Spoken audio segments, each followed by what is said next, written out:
Kada kampujete, nećete samo spavati na podlošci. Zato su vreće sledeće o čemu pričamo. Ali ne treba zaboraviti da pomenemo i quilt, pokrivka koja je najsličnija jorganu. Ovo nije toliko aktualno kod nas i teško se može naći, ali pošto svi negde putujemo, pokazujemo i ovo, pa možda neko poželi da i ovo ima u arsenalu svoje opreme. Loša strana quilta je ta da ako koristite samo njega, desit će se da spavate samo na podlošci, što ako ste obučeni i nije neki problem, ali ako je toplo i spavate samo u donjem vešu pa se zalepite za podlošku i nije neki osjećaj. I još jedna stvar, ako u toku noći naglo zahladi, sa kiltom nemate mogućnosti da se ziperom zatvorite kao što to možete u vreći i time da znatno dobijete na termici. Kako se ispravno spava u vreći? Naša preporuka je da se u vreći u normalnim temperaturnim uslovima, ne u ekstremnim minusima, spava u vešu bez čarapa. Ako vam se stopala hlade kao meni, stavite jaknu preko vreće sa spoljne strane ili ugurajte stvari u donji deo vreće kod nogu. Mnogo je bolja opcija pokriti se preko vreće nego oblačiti se i ležati u vreći obučen. Zašto je ovo važno? Toplota koju vaše telo odaje treba da ostane u unutrašnjoj strani vreće i da uđe u samo telo vreće i time vas toplotno izoluje. Ako ovo sprečite slojevima odeće, spoljašnji vazduh koji je hladan će ispuniti unutrašnjost vreće i dodatno će vas podhladiti. Problem može nastati i kada imate predugačku vreću, pa je previše prostora u delu kod nogu koji je teško zagrejati. Ako je tako, taj prostor je najbolje ispuniti odećom. Em grejete odeću, pa je sjajno ujutro obući toplo, em grejete sebe. Naravno da ova pravila se u potpunosti menjaju ako spavate u ekstremno hladnim uslovima. Vreće razlikujemo po konstrukciji i obliku, a još jedna podela je i na vreće za različite temperaturne uslove. Po konstrukciji i obliku imamo mumije, skver ili četvrtaste vreće, a prema termici imamo zimske vreće, dvosezonske vreće i letnje vreće. Kao i svaki put kada pričamo o termici, to je izuzetno lična stvar.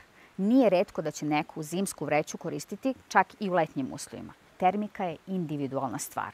Bilo kako, postoji par stvari kod vreće na koje treba dobro obratiti pažnju, a to su oblik, veličina, ispuna, temperaturni opseg i namena, za koje vreme i gde ili da li ćemo ih koristiti u vlažnom ili suvom. I naravno, vodootpornost. Da krenemo od oblika vreće. Mumija. Vreća koja prati konturu tela. Obično ima ziper sa leve ili desne strane koji ne ide skroz u krug, već se završava negde u visini kolena. Uvek ima kapuljaču i generalno je namenjena za upotrebu u hladnim uslovima. Zašto taj oblik? Da bi gabariti i težina vreće bili što manji. Skver ili četvrtaste vreće su pravougolnog oblika i ziper je uglavnom skroz u krug, ali može polaziti i sa leve i sa desne strane i obično imaju kapuljače. Napomena, na tržištu ćete izuzetno retko naći četvrtasti ili skver vreće za niže temperature. Vreće za niže temperature su uglavnom mumije. Skver vreće su znatno udobnije za spavanje i njih preporučujemo početnicima koji treba da se naviknu na spavanje u vreći. Zašto naglašavamo da postoje ziperi sa leve i sa desne strane?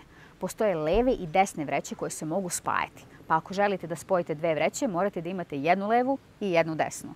Mi smo ovo probali čak i sa mumija vrećama, ali verujte, nije bilo udobno rešenje nikako. Ako ste mirni u snu, mumija vreća je možda super za vas, ali ako se okrećete i prevraćate, skver je pravi odabir. U mumiji će vam pre ili kasnije pri okretanju u snu kapa vreće doći i zalepiti se za facu ili ćete imati problem kada treba da pronađete ziper i brzo istrčite iz šatora iz različitih razloga. Kada je termika u pitanju, što ponavljamo, individualna je stvar, imamo sledeće vreće. Letnje vreće, uglavnom izuzetno lagane, najčešće skver, ali mogu biti i mumije. Pakuju se na jako malu zapreminu i više vam služe kao posteljina nego kao vreća. Dobar savjet je, ako idete u smeštaj gde ne znate kakvi su uslovi, ovakvu vreću možete poneti i koristiti je preko kreveta umesto posteljine. Dvosezonska vreća. Izraz je možda malo čudan, ali to su generalno vreće koje ćete u nižim nadmorskim visinama koristiti u proleće i jesen, a na višim nadmorskim visinama koristit ćete leti. Zimske vreće. Koristimo pri nižim temperaturama ili u zavisnosti od lične termike. Šta znači temperaturne oznake na vrećama? Različiti proizvođači različito deklarišu termiku na vrećama. Najčešće je termika utvrđena eksperimentalno testovima ili u nekim kontrolisanim laboratorijskim uslovima. Ova tema je jako problematična. Navedene karakteristike na vrećama zavise od jako puno faktora, od podloške, od težine čoveka koji spava u vreći, trenutno psihofizičkog stanja i gomile drugih uslova. Najjednostavniji način da protumačite temperaturu ili temperaturne oznake je sledeći. Na vrećama možete vidjeti 2 temperaturne vrednosti, 3 temperaturne vrednosti, a na nekima i 4 temperaturne vrednosti. 2 temperaturne vrednosti označavaju komfort i limit, što u principu znači da je komfort ona temperatura u kojoj ćete se lepo osjećati dok spavate, a limit je ona koja je najniža, koja vam omogućava neko dobro spavanje. Kod trostrukog obeležavanja imate komfort, limit i ekstrem, gdje je ekstrem temperatura na kojoj ćete preživjeti, ali nećete se naspavati. Kod obeležavanja sa 4 temperaturne vrednosti imate ekstrem, limit, komfort i gornji komfort, koja je vrlo diskutabilna cifra, jer u stvari označava maksimalnu temperaturu u kojoj možete da spavate u vreći, a to je vrlo individualno. Kada imate ove 4 cifre, vrlo jednostavno, zadnju cifru, ekstrem i gornji ekstrem zaboravite. Ono što u stvari treba da gledate su limit i komfort. Matematička sredina te dve vrednosti je u stvari temperatura na kojoj ćete udobno spavati u toj vreći. Ove cifre nemojte shvatati kao 100% istinu. Neretko su one marketinški trik. Ono što treba da znate je što je kvalitetniji brend, to je veća verovatnoća da su oznake termike tačne. Jako puno ljudi se opeklo kupujući jeftine vreće od sumnjivih brendova online, čije su karakteristike zvučale savršeno. Veličina vreće. Postoji više tipova oznaka veličine vreće. Jedan je maksimalna visina osobe koja može koristiti tu vreću. Drugi je dužina same vreće. Sledeći je dužina vreće bez kapuljače. Njena širina, širina vreće u najširem delu, širina vreće u najužem delu i tako dalje. Tako da pazite kada birate veličinu vreće baš za vas. Ispuna vreće može biti pamuk, sintetika ili papirje ili kombinacija svih ovih materijala. Pamuk se jako retko koristi zato što je izuzetno težak, upija vlagu i teško se suši. Najbolji primer su naše vojne vreće. Sintetika ima lošiji odnos termike i težine u odnosu na papirje.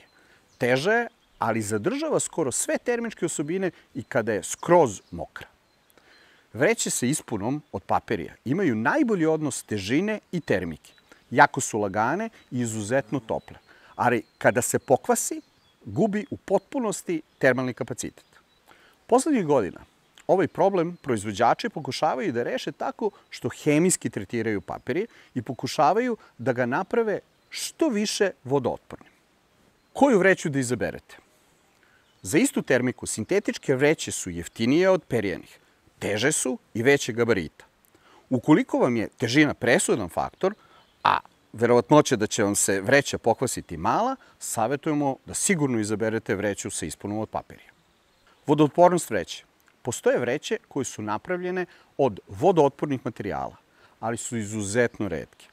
Problem je u stvari način pakovanja i paropropusnost na delovima koji su okrenuti prema podlošci.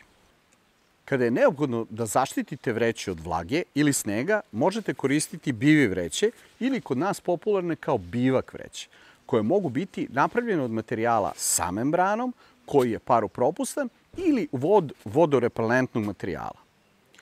Problem sa korišćenjem bivak vreća, pogotovo u hladnim uslovima, je veliki kondens sa unutrašnje strane, pa se vreća može ozbiljno nakvasiti. Dobra stvar koju zanemarujemo jeste jastuk za spavanje. I ovde imate različite vrste i oblike jastuka, od naduvavajućih do onih od memorijske pene. Ako mene pitate, ja ću radije u jednom paru pantalona biti nedelju dana samo da ostane mesta u rancu da ponesem jastuk. Možete improvizovati i gurati stvari od kapu u vreće ili neke stvari u druge stvari, ali i dalje jastuk je jastuk. Pomenut ćemo i neke od dodatnih stvari, a to su navlake za podloške i posteljine za spavanje u vreći.